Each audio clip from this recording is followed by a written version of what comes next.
হুসনুল খাতিমা অর্থাৎ ভালো বিদায়।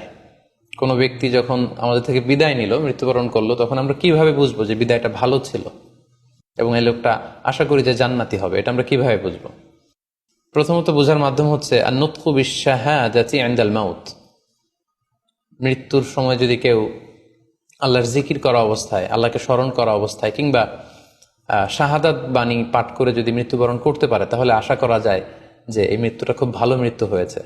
কারণ আল্লাহ রাসূল সাল্লাল্লাহু আলাইহি ওয়াসাল্লাম সুনানে আবু দাউদের এক বর্ণনায় ইরশাদ করেছেন, মান কানা আখিরু কালামিহি লা ইলাহা ইল্লাল্লাহ, যে ব্যক্তির শেষ বাক্য হবে লা ইলাহা ইল্লাল্লাহ এবং এই কালিমাতুত তাইয়্যিবা, এটা পরে যদি কেউ শেষ নিঃশ্বাস ত্যাগ করতে পারে, তাহলে সে জান্নাতে প্রবেশ করবে বলে আল্লাহ রাসূল সাল্লাল্লাহু আলাইহি ওয়াসাল্লাম আমাদেরকে সুসংবাদ দিয়েছেন।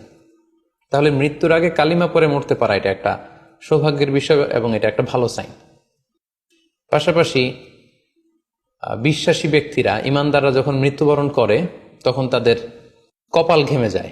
অর্থাৎ মৃত্যুর পরে মৃত ব্যক্তির কপালে হাত দিয়ে যদি আমরা দেখতে পাই যে কপাল ঘেমে আছে, সোয়েটিং, প্রচন্ড ঘামছে, এটা দেখেও আন্দাজ করা যেতে পারে বা ধারণা করা যেতে পারে যে মৃত্যুটা ভালো হয়েছে। কেননা সুনানে তিরমিজির বর্ণনায় আল্লাহ রাসূল সাল্লাল্লাহু আলাইহি ওয়াসাল্লাম ইরশাদ করেছেন, আল মুমিনু ইয়ামুতু বিআরাকিল জাবিন, বিশ্বাসীরা যখন মারা যায় তখন তাদের কপাল ঘেমে যায়। সো অনেক আল্লাহওয়ালা ভালো মানুষের মৃত্যুর পরে আমরা এটা দেখেছি বা শুনেছি যে ইন্তেকালের পরে তাদের কপাল ঘেমেছিল এবং সেটা দেখে কিন্তু বোঝা যাবে যে মৃত্যুটা ভালো ছিল। পাশাপাশি জুমার রাতে যদি কেউ ইন্তেকাল করে, বৃহস্পতিবার দিবাগত রাতে, নিঃসন্দেহে সেক্ষেত্রে লোকটার ইমানদার হতে হবে, সৎ ব্যক্তি হতে হবে। সেক্ষেত্রে এটা একটা ভ্যালিউ অ্যাড করবে যে জুমার রাতে সে ইন্তেকাল করেছিল। রমাদান মাসে যদি কেউ ইন্তেকাল করে, এটা একটা খুশনসিব তার জন্য। পাশাপাশি হজের সফরে যদি কেউ, হজের যে দীর্ঘ সফর, এই সফরে যদি কেউ ইন্তেকাল করে, এটা একটা ভালো মৃত্যু বলে ধর্তব্য হবে।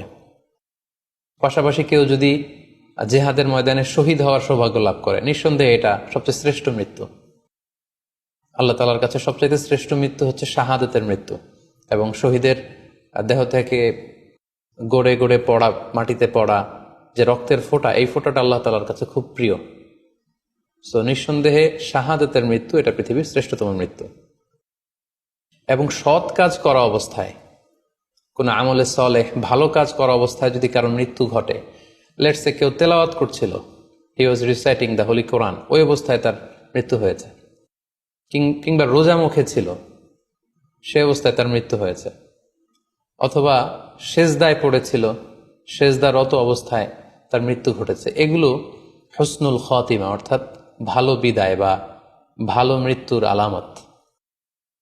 তাহলে আমরা সুউল খাতিমা এবং কোন কোন আলামত দেখে আমরা বুঝবো যেটা ভালো মৃত্যু ছিল, কোরআন সুন্নাহর আলোকে সেগুলো আমরা জানতে পারলাম। আল্লাহ তাআলা আমাদের সবাইকে ইসলামকে সঠিকভাবে বুঝার, জানার এবং সে অনুযায়ী মানার তৌফিক দান করুক। হাযা মা ইনদি ওয়াল ইলমু ইনদাল্লাহ আলাইহি তাওয়াক্কালতু ওয়া ইলাইহি উনীব। ওয়াসসালামু আলাইকুম ওয়া রাহমাতুল্লাহি ওয়া বারাকাতুহু।